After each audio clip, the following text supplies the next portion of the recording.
Hai Well-Grown People, hari ini saya ingin membahas tentang bahasa Inggris, di mana bahasa internasional sekarang adalah bahasa Inggris. Tetapi di bangsa kita sendiri, bangsa Indonesia, sering terjadi pro and kontra. Harus gak sih orang tuh ngomong Inggris campur-campur? Lu kalau mau Inggris, Inggris full dong. Kalau mau Indonesia, Indonesia full. Tetapi kenyataannya termasuk saya kadang bicara bercampur-campur Inggris Indonesia.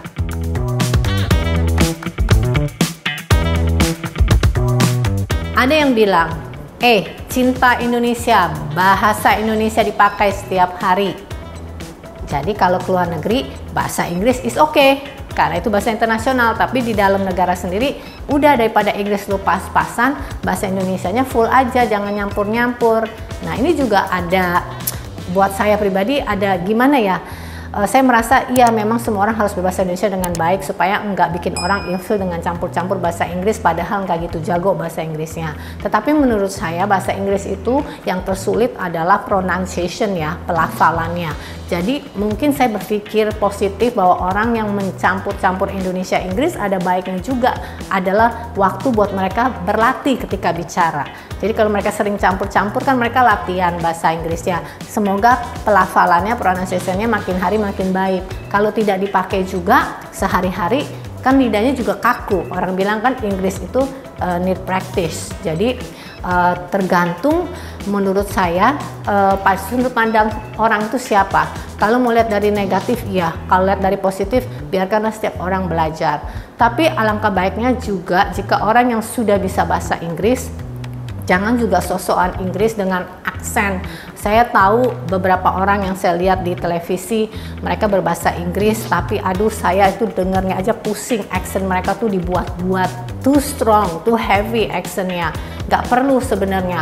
Bahasa Inggris kita tuh mau aksen seperti apa, it doesn't matter, karena setiap orang kan dari negara berbeda-beda sudah punya bawaan aksen tertentu. Kalau tidak besar, dari kecil berbahasa Inggris murni ya, 100%. Yang penting itu ketika kita bicara bahasa Inggris, orang mengerti. Orang mengerti kita tuh ngomong apa, yaitu kuncinya di mana. Ya grammar mungkin bisa salah-salah, tetapi pronunciation, pelafalan itu yang membuat orang mengerti apa yang kita ngomong.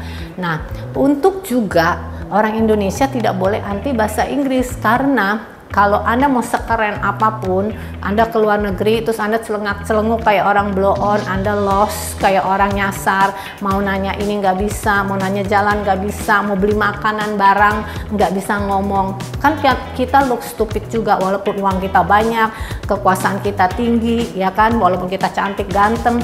Tetapi kalau kita tidak bisa bahasa yang dipakai dunia, tapi kita hobinya traveling, sambil mawon. Jadi walaupun berbahasa Indonesia tiap hari di negara kita sendiri, kalau bisa belajar bahasa Inggris yang memang ditunjuk sebagai bahasa internasional di dunia, ikutin aja the rules of the world kalau memang itu bahasa yang dipakai di luar negeri. Nah mungkin kita suka marah ada orang asing yang masuk ke Indonesia, khususnya lah ngomong di Bali, ya kan banyak orang asing, mereka tidak mau belajar bahasa Indonesia.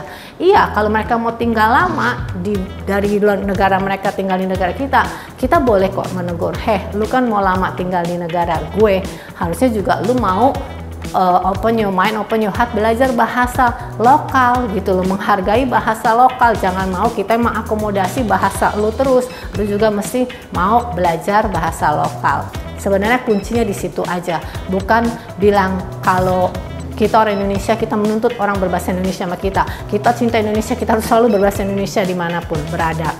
Bahasa internasional bisa itu membesarkan network kita. Kita bisa berbicara dengan orang dari negara manapun, ketemunya di tengah yaitu bahasa Inggris. Lah, saya nggak bisa bahasa Jepang. Gimana saya bisa kenal orang Jepang kalau saya tidak bisa bahasa Inggris, ya kan? Saya tidak kenal orang yang berbahasa lain. Tapi bagaimana kita bisa berteman dan bekerja sama dalam bisnis, yaitu bahasa Inggris. Oke, Well-Grown People, semoga semua mau belajar bahasa Inggris, belajar pelafalan.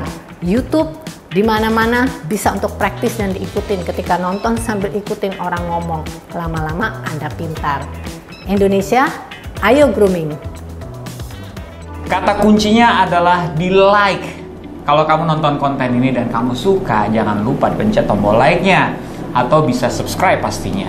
Jangan lupa juga kasih komen kalau like, apalagi yang satu ini. Jangan lupa di-share. Kenapa demikian? Karena Karena YouTube Guru Grooming Indonesia adalah sebuah yayasan di mana keuntungan dari YouTube ini kami gunakan untuk dua hal. Pertama, untuk membiayai anak-anak yang ingin sekolah tapi tidak punya dana. Yang kedua, membiayai guru-guru yang hidupnya kekurangan.